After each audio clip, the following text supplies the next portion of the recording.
Vous allez bien ce soir? Un petit salut peut-être? Content d'être là avec vous. Ça fait plaisir de pouvoir aller dans la parole ensemble et de regarder un autre. Vous voyez, je m'assois ce soir. Vous commencez à me connaître là. Quand je m'assis, c'est parce que là, je suis plus en mode on est tranquille, on est ensemble. Et on va un peu regarder différents passages. On va être plus en mode enseignement ce soir, pour ce mercredi. Et est-ce qu'il y en a ici, le Seigneur a commencé à faire quelque chose dans vos vies depuis les dernières semaines? Je ne sais pas, peut-être lever la main s'il y a quelque chose qui a été un peu... Ah ouais, hein? Il y a des mains un peu qui se lèvent, c'est bon. Il y en a plus timides que d'autres, mais c'est bon.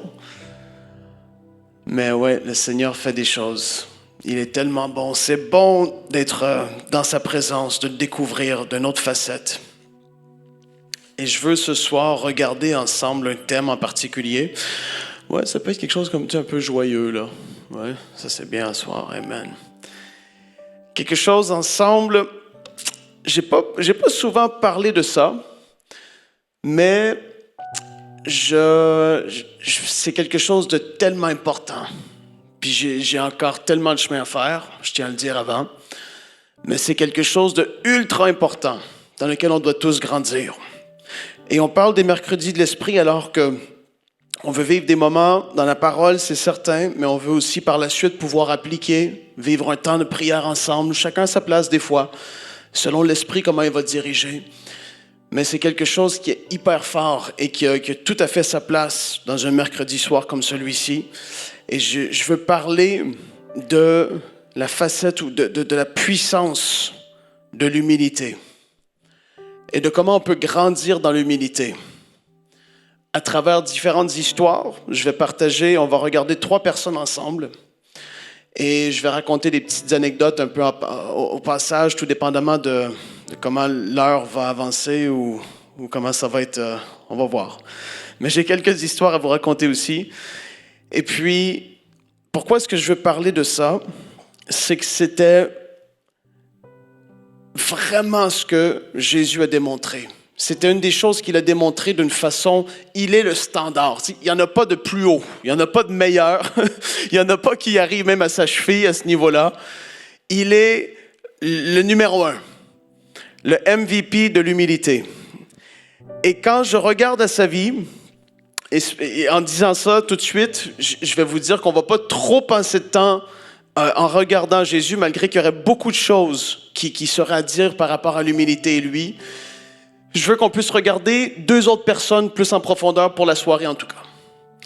Et le Proverbe 15, 33, c'est un passage qui est connu quand même, qui partage quelque chose de fort. Proverbe 15, 33, là, je vais faire différents proverbes parce que c'est dans les proverbes qu'on parle beaucoup aussi des attributs et des choses que vont amener l'humilité. Pas juste là, mais il y a plusieurs passages. Je vais aller plus rapidement. Notez-les si vous voulez. Mais après ça, on va plonger dans certains passages aussi reliés à 2 autres personnages. Donc, Proverbe 15, verset 33. La parole dit « La crainte de l'Éternel enseigne la sagesse et l'humilité précède la gloire. » C'est un passage qui est très connu. La crainte de l'Éternel enseigne la sagesse et l'humilité précède la gloire. Proverbe 18, le verset 12. Avant la ruine, le cœur de l'homme s'élève. Avant la ruine, le cœur de l'homme s'élève. Mais l'humilité précède la gloire. C'est redit encore. Ce sont des principes. Proverbe 22, verset 4. Le fruit de l'humilité, il y a une virgule, de la crainte de l'Éternel. Encore là, c'est la crainte de l'Éternel aussi va produire en nous une humilité, c'est certain. Mais le fruit de l'humilité et de la crainte de l'Éternel, c'est la richesse, la gloire et la vie. Proverbe 29, 23. L'orgueil d'un homme l'abaisse, mais celui qui est humble d'esprit obtient la gloire. Donc, on voit plusieurs choses qui sont là. Et ce mot « gloire », c'est le mot « kabod » qui veut dire richesse, splendeur, dignité, réputation, honneur, révérence, gloire. Il y a différentes choses qui sont là dans ce mot. Mais ce que je veux qu'on puisse regarder et surtout comprendre, c'est qu'on ne cherche pas à être humble pour obtenir, entre guillemets, ces choses-là. On cherche à être humble parce que le Seigneur veut qu'on le soit. Et c'est une attitude de cœur qui est là, qui doit faire partie de chacun de nous. Et comme je l'ai dit tout à l'heure, on regarde à Jésus, on va voir un passage en particulier, Zacharie, chapitre 9, le verset 9. Zacharie 9, 9. Et là, c'est une annonce prophétique de la venue de Jésus. La parole dit « Sois transportée d'allégresse, fille de Sion. Pousse des cris de joie, fille de Jérusalem. Voici, ton roi vient à toi. Il est juste et victorieux. Il est humble et monté sur un âne, le petit d'une ânesse. » Il parlait prophétiquement de ce que Jésus allait même lui-même faire. C'est énorme, le principe. Le principe que Jésus quitte le ciel de gloire. Que dans l'éternité passée, le Père, le Fils, le Saint-Esprit ont mis en place ce plan de rédemption pour l'humanité à cause du péché. Et que Jésus, dans toute sa gloire, il est là, au ciel, il dit non, moi je vais venir sur la terre, je vais naître, je vais faire ma vie, je vais vivre 100% homme malgré que je suis 100% Dieu. Parce que j'aime tellement chaque personne. Savez-vous, chacun de nous est l'objet, quand Dieu regarde chacun de nous, on est l'objet de son amour. C'est tellement qu'il nous aime, c'est énorme. Qu'il a dit, je les aime tellement, ils ne m'aiment même pas encore. Mais moi, je les aime tellement, je vais aller sur la terre. Et je vais mourir sur une croix, même si je ne le mérite pas. Et eux, ils ne le méritent même pas forcément, mais je vais leur faire grâce. Jésus, il ne cherche même pas à être élevé des hommes, mais il cherche à s'abaisser comme un simple serviteur. Et il veut que le Père reçoive la gloire. Il démontre l'attitude d'un véritable leader. Il est prêt à laver les pieds de ses disciples. Il démontre qu'il faut être prêt à être le serviteur de tous. Et là, je veux te mettre au défi parce qu'on parle du mercredi où ce qu'on vit des choses dans l'esprit. Et je crois que chacun de nous, et d'ailleurs, l'humilité est un signe et le fait de progresser, de désirer progresser dans l'humilité à toutes sortes de niveaux est un signe de réveil personnel énorme. Parce que les personnes qui ont des cœurs parfois tellement endurcis, tellement remplis d'orgueil, le cœur de l'homme parfois ça peut être impressionnant. Et Dieu connaît tous les cœurs. Mais lorsqu'une personne vient à Jésus véritablement, ou désire progresser avec lui, il y a la manifestation et le désir de grandir et d'avancer dans l'humilité, c'est l'œuvre du Saint-Esprit. Le Saint-Esprit met ce désir-là dans nos cœurs. C'est énorme. Et là, ici, on voit que Jésus est le parfait exemple de l'humilité. Il est le standard pour chacune de nos vies. Et là, je fais rapidement une parenthèse très importante. Parce que là, je parle de l'humilité, mais le caractère de Christ, le caractère de Jésus doit être en chacun de nous et surtout, le caractère de Christ doit suivre le ou les talents que Dieu a mis à l'intérieur de vous. Parce que beaucoup de gens vont être très talentueux et c'est une grâce de Dieu qu'ils veulent l'accepter ou pas. Il y a des gens ici dans le monde qui chantent, qui ont une voix phénoménale. Et c'est une grâce de Dieu qu'ils le reconnaissent aujourd'hui ou pas. Tôt ou tard, ils vont y faire face. Mais c'est un talent et un don que Dieu a mis en chacun d'eux, peu importe c'est quoi. Dans les sports, dans la science, dans les mathématiques, la médecine, etc. Alors qu'on progresse, si on ne fait pas attention par rapport à être et à développer le caractère de Christ, dont l'humilité fait partie, ça va être une occasion de chute pour nous dans le futur. Et d'ailleurs, le manque d'humilité et la prétention et l'orgueil qui est dans l'être humain, je parle en général, est une des raisons pour laquelle ils ont de la misère à accepter Dieu dans leur vie, parce que ça veut dire que quelqu'un au-dessus de eux, qui a le droit de parler dans leur vie et de demander de vivre d'une certaine façon. Mais l'orgueil dans la vie de certaines personnes, elle est tellement enracinée que c'est « Non, personne va me dire quoi faire ». Vous voyez ce que je veux dire, hein? Et ça, le cœur peut s'endurcir, l'orgueil peut prendre la place de plus en plus, tout comme l'humilité peut prendre de plus en plus de place. Donc, c'est important de développer le caractère de Christ.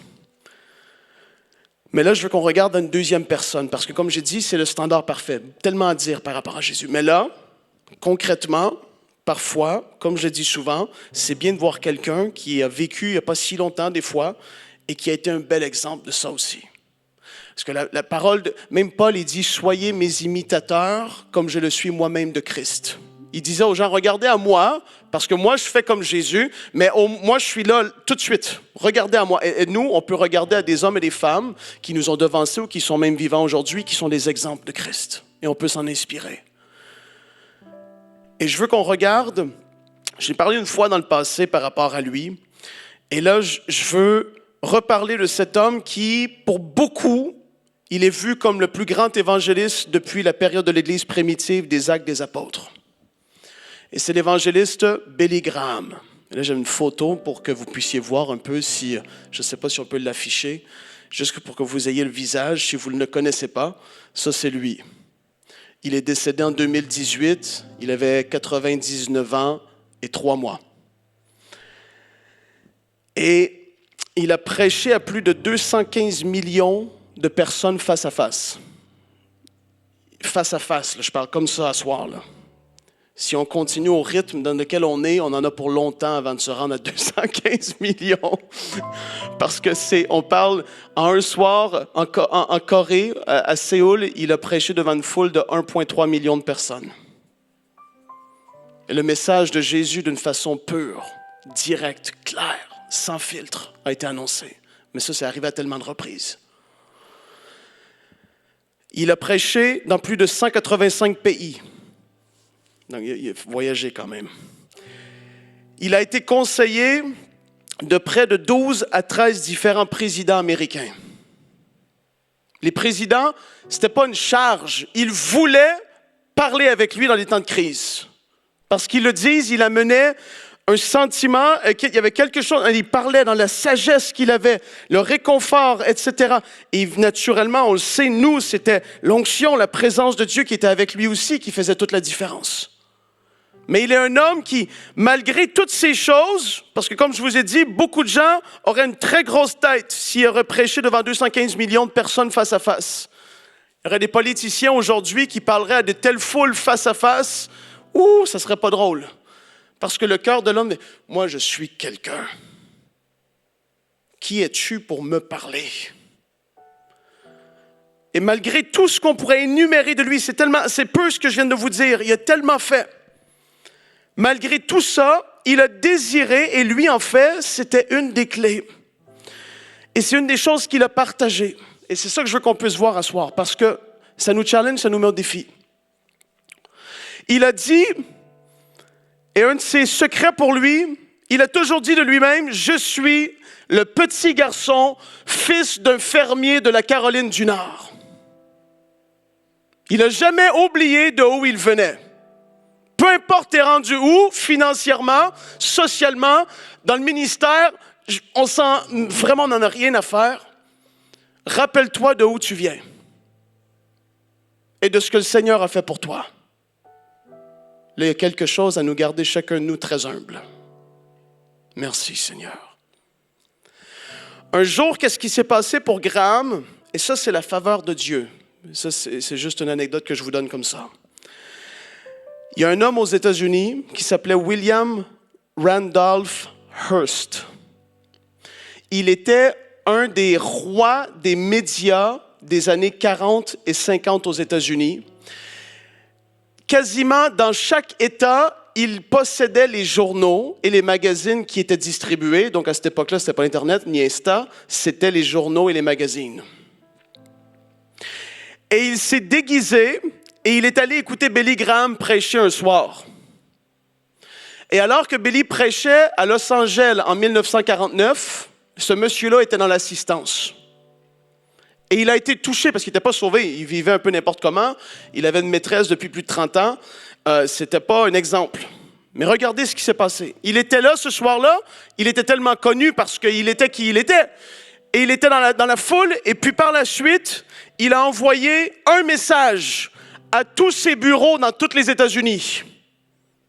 Il y avait 2 mots qui étaient écrits sur un message qu'il a envoyé après qu'il ait entendu Billy parler. Les 2 mots, c'était en anglais « Puff Graham ». Ça veut dire « pousser » ou « faites », je vais le dire comme ça, « faites paraître Graham ».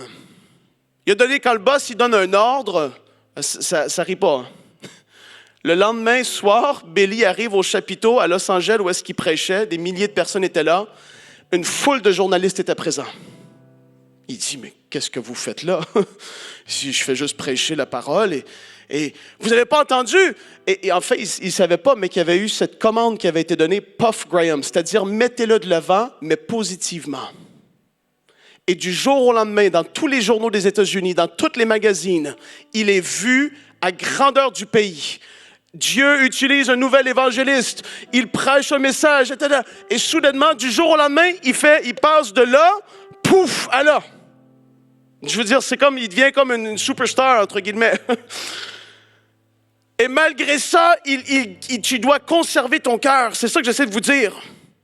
Du jour au lendemain, tu es sur tous les journaux, première page. Et là, tu dois gérer une telle chose. Comment tu gères ça? Beaucoup tomberaient, beaucoup chuteraient. Beaucoup se retrouveraient à avoir 1000 followers de plus le lendemain. Il agirait bizarrement. Et là, lui, il doit gérer ça. Et en fait, une des clés pour lui, il cherchait à appliquer Jacques chapitre 4 et le verset 10. Regardez ce que ce passage dit, vous le connaissez tous. Mais on le fait, lui, profondément. Il avait choisi de mettre en pratique ce passage. Ça, c'est ça que ça veut dire, mettre en pratique la parole de Dieu. Vous voyez, quand on vient à l'église, on entend quelque chose, on repart, on met en pratique. Lui, mettait en pratique Jacques chapitre 4, verset 10. Humiliez-vous devant le Seigneur et il vous élèvera. Et lui, il était comme, moi je suis le petit garçon de la Caroline du Nord, j'ai grandi sur une ferme. Pourquoi je suis sur des couvertures partout de journaux, de trucs?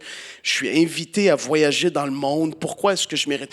Et il cherchait à maintenir, à garder le cap sur l'humilité. Parce que lorsqu'un cœur s'enorgueillit, c'est dangereux.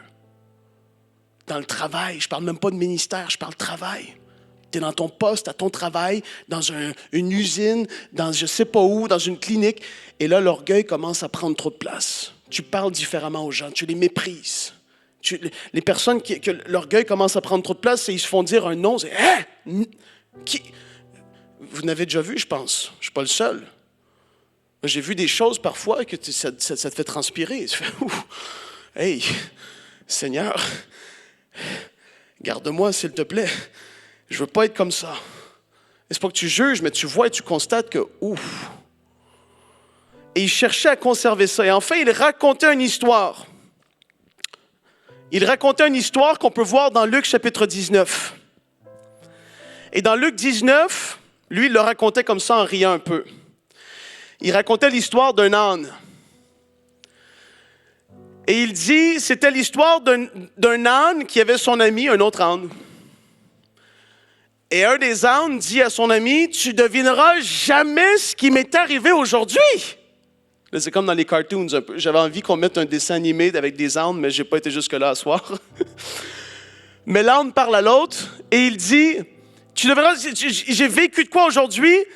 Tu n'as jamais vécu ça de ta vie. » L'autre, il dit, « Dis-moi, qu'est-ce que tu as vécu? » L'autre, il dit, « Alors que je descendais le chemin vers la ville, les gens ont commencé à acclamer. » Et moi, j'étais là, je marchais juste, là, je me mêlais de mes affaires.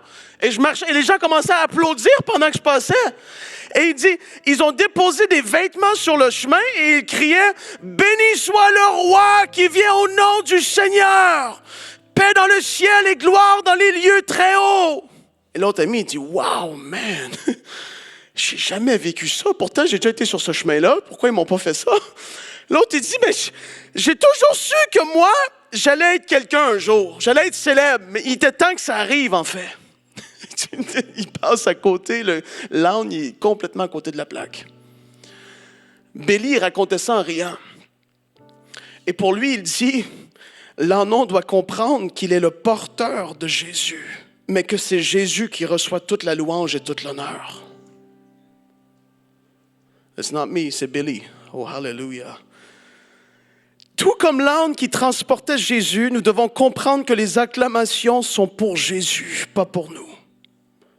Que ce soit professionnel, spirituel ou autre, dans notre cœur, le réflexe doit être de donner la gloire à Dieu. Il voulait, et ça c'est lui là, il voulait que le message soit ce qui soit mis de l'avant et retenu et non pas le messager. Ça c'est quelque chose de fort. Parce que dans la société d'aujourd'hui, tout tourne autour de qui je suis, comment les gens m'aiment, comment ils me likent. Et d'être détaché de ça, c'est pas simple. Et je dis pas qu'il a été parfait, mais je fais juste dire qu'il a été un vraiment bon exemple, parce que jusqu'à sa mort, il a été l'inspiration de des milliers, et je sais pas, des milliers de prêcheurs, sans compter des millions de croyants. De par comment il a réussi à vivre sa vie jusqu'au bout. Et d'ailleurs, un homme, à la fin de sa vie, il avait arrêté de prêcher. Il a arrêté de prêcher vers 2005. Et un homme écrivait une biographie de lui. Il est allé le rencontrer et l'homme dit, je suis allé dans sa maison qui est normale, en Caroline du Nord. Et l'homme rentre. Et quand il rentre dans la maison, Billy était rendu 80 avancé. Le monsieur va dans le bureau où ce que Billy est assis. Et là, Billy, je ne sais pas, peut-être qu'il a à peu près 80, 87, 88 ans. Il est qui il est, là. Je veux dire, même si lui, il est humble, ça reste que Dieu l'a utilisé fortement, là. Il voit quelqu'un qui rentre, qu'il ne connaît pas. Il se lève de son main, il s'en va marcher vers lui. Il dit, peux-tu vous servir un thé glacé? Et le monsieur, il fait, mais il est donc bien gentil, Et là, l'assistante de Billy, elle lui dit, Billy, cet homme écrit un livre à propos de vous. Et Billy, il regarde le monsieur. Mais pourquoi? Le monsieur était déstabilisé. Il ne savait plus quoi. Mais là, écoutez, qu'est-ce qu'il dit? Oh, I feel the Holy Ghost. Le monsieur, il dit, vous avez fait des grandes choses importantes dans votre vie. Billy lui dit, non. Le Seigneur a fait de grandes choses à travers ma vie. Moi, j'ai rien fait. Là, c'est comme... Le monsieur est parti, puis après sa discussion avec lui, il était bouleversé. Parce que tu ne peux pas être faké. En fait, c'est une attitude de cœur. C'est profond. C'est parce que tu as été transformé et véritablement, tu te vois comme un simple enfant de Dieu qui a reçu sa grâce, qui cherche à avancer comme ça et juste d'être, peu importe je suis rendu où dans le ministère, peu importe je suis rendu où dans peu importe la sphère de la société, je veux juste demeurer qui je suis, ne pas devenir une tête enflée, ne pas devenir ci ou ça. Et ça, c'est des modèles extraordinaires. Parce que qu'est-ce qui arrive quand les gens font pas ça? J'ai d'autres histoires, mais je vais les retenir. Amen. Elle était bonne, celle-là, en plus. Non, il est 8 heures déjà. Quand les gens font ça et qu'ils se prennent la grosse tête, que Dieu nous garde chacun de nous. Seigneur, garde-nous, s'il te plaît, alors qu'on parle de ça, de tout mon cœur. Je ne veux pas avoir à rougir, Seigneur. Jamais. Nous t'adorons. Quand quelqu'un choisit d'avancer dans ce chemin, ah ouais, par exemple, je vais m'enlever parce que quand c'est pas filmé, c'est cool, hein? Les soirs comme ça, Gordon, on s'en fout un peu plus, on se promène, J'ai vu Annabelle. Annabelle, viens ici. Je n'ai pas averti du tout. Viens 2 secondes, ce sera pas long. Donc là, qu'est-ce qui se passe? C'est que la parole dit... Ça, tu peux le prendre. C'est juste 20 livres. T'es capable? OK. Ça va. Là, il faudrait que tu le lèves, juste comme ça. Devant ton mari, il est là. Lève-le. Lève. Ouais. On est des amis, c'est pour ça que j'ai fait faire ça. OK, tu peux garder. Merci. Garde. Non mais il faut un petit peu, juste un petit peu plus. OK, c'est bon? Comme ça. Donc là, de même, la parole dit, regardez, de même vous qui êtes jeunes, soyez soumis aux anciens et tous dans vos rapports mutuels, revêtez-vous d'humilité. Ça, si tu as fait ça, c'est très beau. T'as un peu, continue, si tu fais bien ça. Bravo, Annabelle. On peut, ouais, tu vois, les gens, comment ils sont. Hallelujah. OK. Lève une main encore un peu. Et là, revêtez-vous d'humilité, car Dieu résiste aux orgueilleux. Tu sens une résistance un peu, hein? C'est juste ça que je t'ai démontré. Tu vois comment elle lutte? Elle est comme ça. Elle-même, elle lutte. Puis j'aurais demandé à Jérémie, lui, c'était facile. En fait, il l'aurait levé comme rien. Parce que lui, comme vous ne connaissez pas encore votre pasteur, mais... Wouh! Ça va aller pour là. Tu peux le mettre par terre. Attention à ton dos, avec les genoux. Ouais, merci. Et là, la parole dit que Dieu résiste aux orgueilleux. Annabelle vient de vivre une résistance et c'est très désagréable. C'est ça que je veux montrer, c'est tout. Vous êtes déjà allé au gym, tu pousses. Moi, je crie des fois, ça devient intense. Et tu sens qu'il y a une résistance qui est là. Mais en fait, c'est ça que tu peux vivre avec Dieu quand tu es orgueilleux. Oh, hallelujah. Alors que tu essaies d'avancer, je veux faire des progrès, mais tu n'as pas encore, des fois, il y en a qui vont dire c'est le brisement, d'autres vont dire c'est la sanctification, peu importe le mot que tu vas vouloir donner, tant que tu ne vas pas te soumettre, Dieu, il dit que Dieu résiste aux orgueilleux, mais il fait grâce aux humbles. Humiliez-vous donc sous la puissante main de Dieu, afin qu'il vous élève au temps convenable. Personne n'a envie de vivre la résistance de Dieu. En tout cas, pas moi. Est-ce qu'il y en a qui ont envie de lever la main un soir? Amen. Il y a eu des ministères, des personnes qui ont résisté au travail que le Seigneur voulait opérer. Et ils ont malheureusement dû faire face à la résistance de Dieu. Les choses n'avancent pas. Tout devient lourd. Annabelle l'a vécu. Les relations prennent la grande majorité du temps une mauvaise direction et ça finit mal. Des fois, ce n'est pas juste relation, amis, proches. C'est au travail. Parce qu'il y a une racine d'orgueil qui est là. On ne veut pas admettre que parfois on a tort. On ne veut pas ci ou ça. Il va y avoir des dégâts qui vont en découler, c'est certain. L'orgueil fait des dégâts. Ça peut faire... Il y a des personnes qui vont... Comment je peux le dire? Je vais le dire en mes mots. Ils vont péter les plombs parce qu'ils n'ont pas et ça ne va pas comme ils veulent. C'est de même que je voulais que les choses... C'est comme ça que ça doit se faire. Mais Dieu, lui, il y avait peut-être un autre plan. Mais là, à cause de l'orgueil, on persévère dans un chemin qui est compliqué. On devient intouchable. Les gens ne nous comprennent plus. Alors que c'est la personne qui a besoin. Et nous tous, comme je dis, on a besoin de progresser. Hein. Mais les gens ne nous comprennent plus. Mais pourtant, il y a tellement à faire. Et à la place d'être serviteur de tous, c'est plutôt tous doivent me servir. Il y a une forme d'honneur extrême qui se met en place. L'orgueil grandit, on commence à ne plus vouloir écouter les autres, même les gens les plus proches de nous. Vu que les choses n'avancent pas grâce à Dieu, on essaie de forcer les choses et paraître comme ayant du succès à tout prix.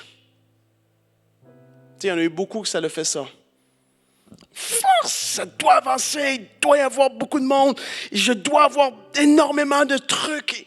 Et ça ne marche pas en fait. Tu forces. Dieu est en train de te parler. Il est juste là. Tu sais, il n'est même pas en train, il n'a même pas son doigt. S'il mettrait son doigt, il te casserait. Il résiste juste, il est juste là en train de... Non, c'est pas... Et on ne comprend pas des fois le message, mais Dieu est en train de nous travailler. Troisième personne que je veux parler ce soir, c'est l'apôtre Paul.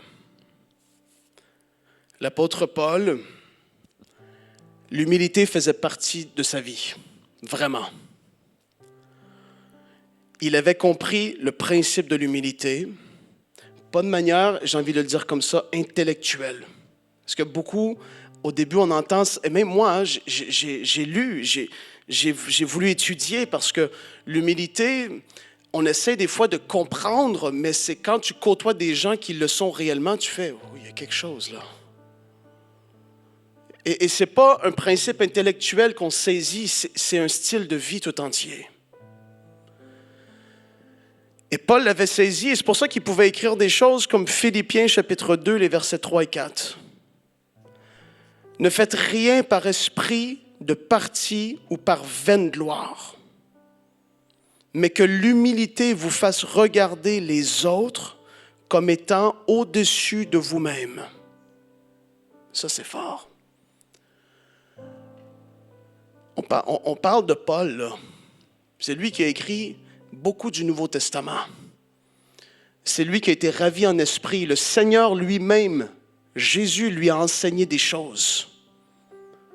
C'est vraiment pas n'importe qui. C'est des hommes comme ça, de cette stature, et il écrit ça, que l'humilité vous fasse regarder les autres comme étant au-dessus de vous-même. Est-ce que ça ne fait pas penser à Jésus? Et quand on regarde 3 passages, et je termine avec ça, c'est très particulier, très fort. 1 Corinthiens, chapitre 15. Et là, je veux qu'on regarde quelque chose en particulier, parce que ça m'a beaucoup béni pendant que j'étudiais ce thème. 1 Corinthiens a été écrit à peu près 56 à 59 AD. Après, vous comprenez ce que je veux dire. 56 à 59. 1 Corinthiens 15, versets 8 et 9. Il a écrit cette lettre, Paul. Il dit, « Après eux tous, il m'est aussi apparu à moi, comme à l'avorton. Car je suis le moindre des apôtres. Je ne suis pas digne d'être appelé apôtre. » Et là, ce n'était pas de la fake humilité. Il parlait du plus profond de son cœur. Il dit, « Je ne suis même pas digne d'être appelé apôtre, parce que j'ai persécuté l'Église de Dieu. » Il se percevait d'une façon où ce qu'il écrivait de lui-même, « Je suis le moindre des apôtres. » Et là, à peu près 2 à 4 ans plus tard, il écrit une lettre aux Éphésiens. Et là, il dit dans Éphésiens chapitre 3 et le verset 8. Éphésiens 3, 8. « À moi, en parlant de lui. » Vous savez, 1 Corinthiens qu'on vient de lire, il parle de lui en tant que prédicateur, qu'apôtre, comme de Dieu. Le fait de prêcher, de proclamer, d'établir des églises, etc. Et là, Éphésiens chapitre 3, verset 8 nous dit, « À moi, qui suis le moindre de tous les saints. » Et je ne compare plus aux autres apôtres. Il est en train de dire, « Je suis le moins de tous les sauvés, » dans notre langage chrétien, de tous ceux qui ont mis leur confiance en Jésus, je suis le moins de tous ces gens. Et les années ont passé, en fait. Et moi, je crois que c'est possiblement qu'il vivait même en vieillissant, il grandissait encore plus dans l'humilité et dans le fait de se percevoir d'une certaine façon. Et c'était pas négatif qu'est-ce qu'il disait, c'était pas pour s'apitoyer. Il comprenait qui il était, l'autorité qu'il avait, sa position, le ministère auquel il était appelé. Non, c'était juste de son cœur. Il dit, moi qui suis le moindre de tous les saints. Cette grâce a été accordée d'annoncer aux païens les richesses incompréhensibles de Christ. Une grande humilité de dire ça. Un homme d'une telle stature. Et là, tu regardes plus loin, dans sa première lettre à Timothée, qui a été écrite à peu près 6 ans plus tard après Éphésiens. 4 à 6 ans plus tard. Et il dit dans 1 Timothée, chapitre 1, là, on va lire 3-4 versets ensemble. 1 Timothée 1, à partir du verset 12. « Je rends grâce à celui qui m'a fortifié, à Jésus-Christ, notre Seigneur, de ce qu'il m'a jugé fidèle, en m'établissant dans le ministère. » Vous voyez, il comprend. Ce n'est pas un apitoiement qu'il vivait en disant les autres choses. C'était juste vraiment une attitude de cœur.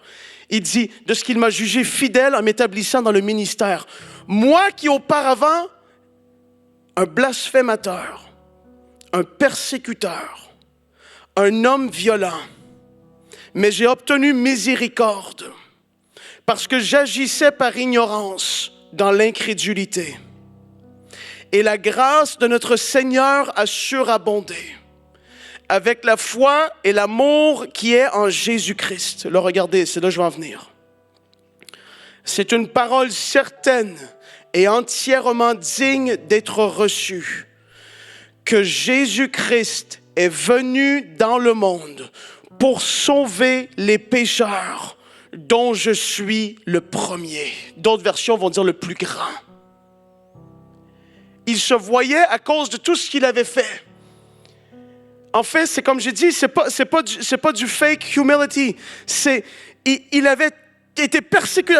Il s'est dit, je suis le plus grand en fait des pécheurs, le premier dont je suis le premier. Jésus est venu nous sauver et je suis le premier qui avait besoin de sa grâce.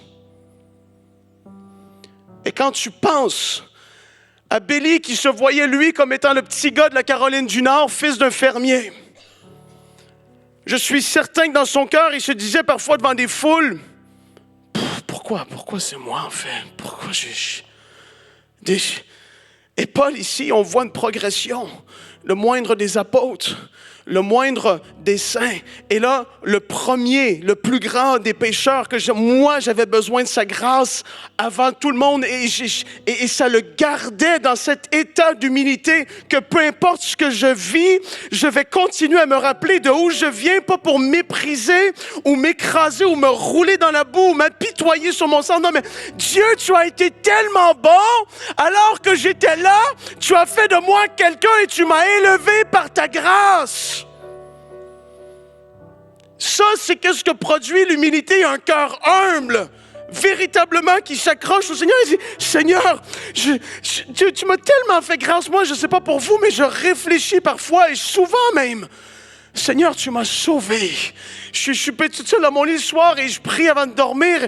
Seigneur, parle-moi, donne-moi des songes. Je veux découvrir, je veux que tu me... Et le Seigneur a fait, mais ma première des prières, Seigneur, tu m'as sauvé. Nadia et moi, on est couchés des fois. Seigneur, tu nous as pardonné. On était perdus, on était sans toi, séparés de toi. Et là, aujourd'hui, on te connaît. Quelle grâce, Seigneur. Et le fait de dire ça continuellement dans ta vie, dans ton cœur, ça te défocalise de tellement de choses, et ça recentre tout sur lui, ce qu'il a fait et ce qu'il veut faire à travers toi. Et tu te dis, mais Seigneur, peu importe où ce que tu m'amènes, je veux me rappeler de ce que tu as fait.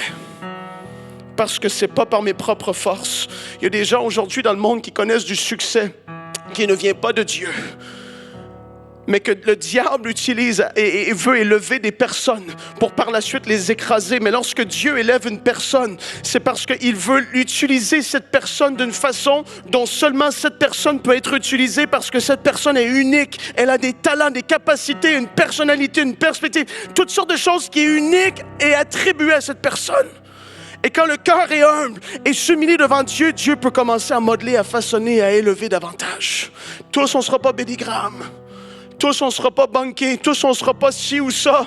Mais l'important, c'est de conserver ce cœur humble. Et c'est pour ça que je dis que dans ce mercredi de l'Esprit, c'est de se dire, Seigneur, transforme-moi, j'en ai besoin.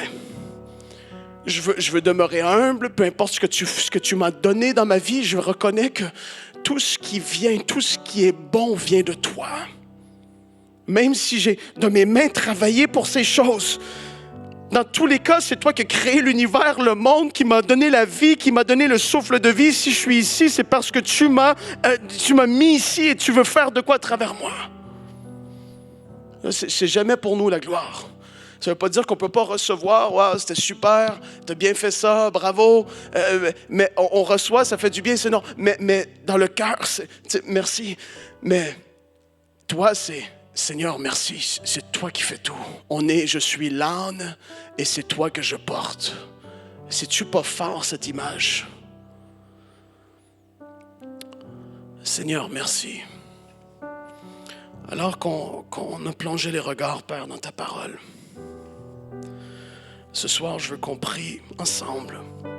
Mes frères et mes sœurs, on est ici.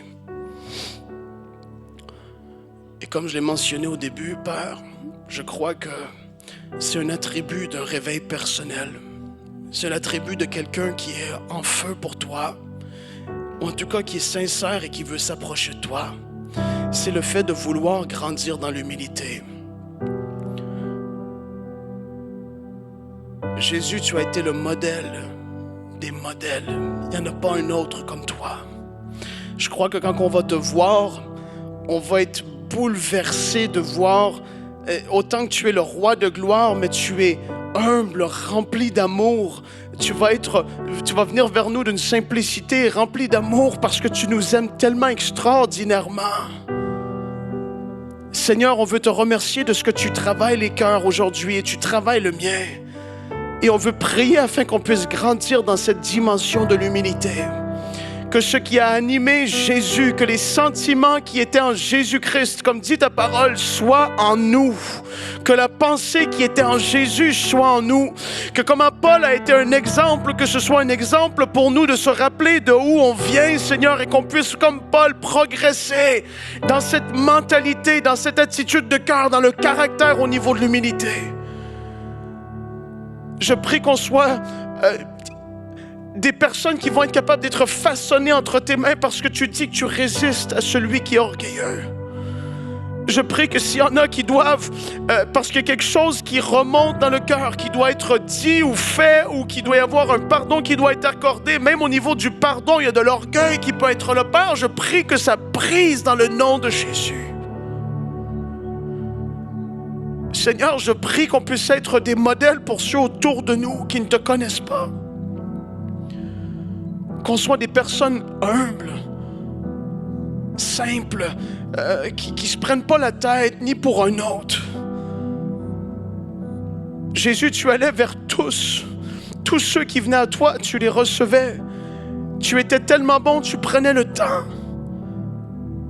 Tu as montré l'exemple. Ah, on veut être comme toi. Mandele broseyata.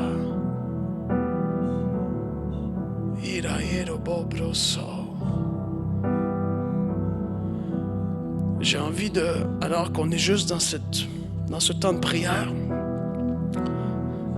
je pose juste une question. Et peut-être que le motif, et tout est correct, il n'y a pas de problème, mais d'autres fois, non. Et il faut juste être vrai avec soi-même.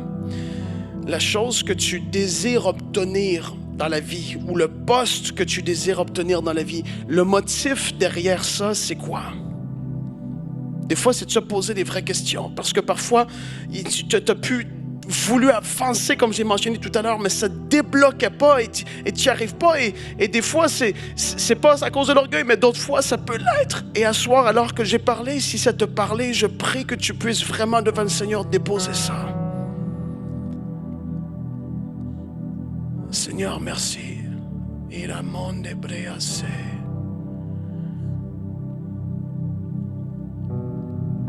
Je ne fais pas souvent ça, mais si vous voulez, vous pouvez répéter après moi. À votre place, devant le Seigneur. Seigneur, je viens devant toi aujourd'hui. Je veux te présenter les motifs de mon cœur.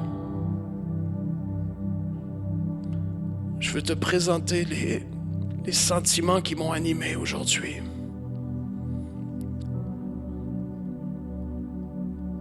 Et si ça vient de l'orgueil, je prie que ça puisse être ôté. Seigneur, garde-moi de l'orgueil. Je veux être comme toi. Je veux te ressembler à tout point de vue. Ceux qui ont marqué le monde pour toi, Seigneur, étaient des gens remplis d'humilité.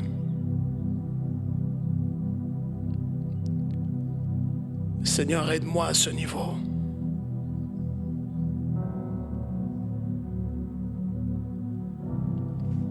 Et Père, je prie maintenant qu'il y ait vraiment une action de ton esprit dans les cœurs. Je prie que tu puisses nous travailler, nous façonner, alors qu'on va avancer dans les semaines à venir.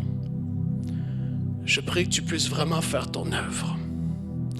Que lorsque des messages vont être prêchés ou apportés, on ne pense pas que c'est toujours pour lui à côté de nous, mais qu'on puisse avec humilité recevoir ta parole qui redresse, qui fait une œuvre, qui nous transforme et qui nous amène à un autre niveau.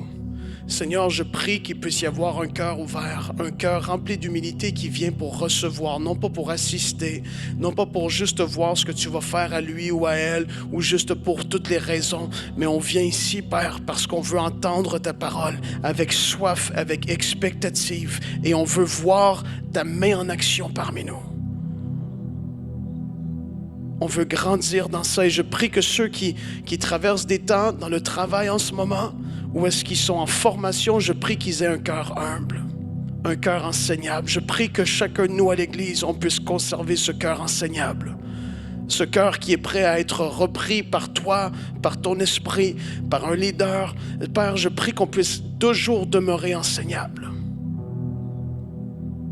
En toute humilité. Merci pour ton œuvre. Nous t'adorons, Seigneur, et nous t'aimons. Merci, Seigneur. Merci, Seigneur. Jesus. Merci, Seigneur. On peut prendre un temps, quelques minutes encore à prier chacun à sa place. Si un message vous a parlé ce soir, vous pouvez prier dans cette direction.